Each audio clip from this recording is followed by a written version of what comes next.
sinasabing masama, pero sa pagkain po, para po maging malo, hindi po siya ang kasagot. Kasi marami po yumaman dyan. Alam ko po yun. Dahil nga po, inaalok din po ako sa Amerika ng Kangen machine, $3,800. Doktor pa nag-aalok. Napatawa po ako kasi, doktor, nakalagay sa libro mo, ang stomach acidic, 5.0, parang kayo naman. Isa pa, lifestyle. Kaya po kailangan po ang stress. Pag po pinag-usapan ng stress, kaya po ipaliwanag sa inyo kung ano ginagawa ng stress sa katawan ng tao, bakit namamatay ang tao sa stress. Pero di natin pag-uusapan ngayon yan. Lifestyle po, kailangan nyo po na exercise. Kailangan po mag-exercise po tayo. Kailangan po. Ngayon, pag po kayo nagkasakit, gaya ng tanong ko po kanina, sino may control ng kalusugan? Anong sagot? Pakipindot. Synthetic medication, pharmaceutical. Tinili mo naman po ng capsule. Dalam. Hindi po ko nagawa nito. Kinuha po ito sa website ng pharmaceutical. Ang ngayon, kung hindi ito ang sagot, para tayo maging mabuhay o makontrol, anong sagot? Pindot.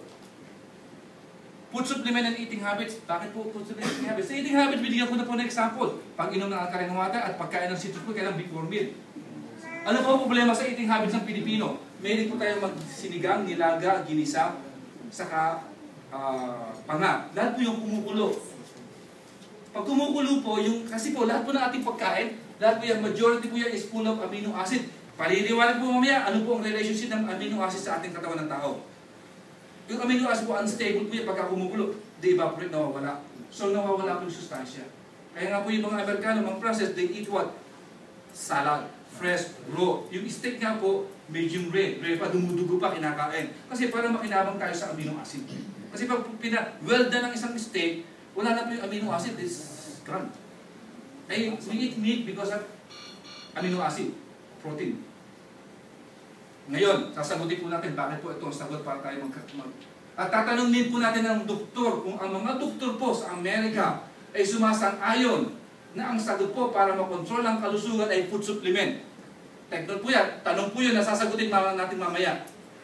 Tatanungin po natin ng mga doktor, I'll be specific, American Medical Association. Tatanungin po natin sila kung ang sagot para maiwasan magkasakit o magkakontrol ng kalusugan ay food supplement. Sasagutin po natin mamaya. Pindot, ate. Ano ba pangalan mo? Parang nilang di ate.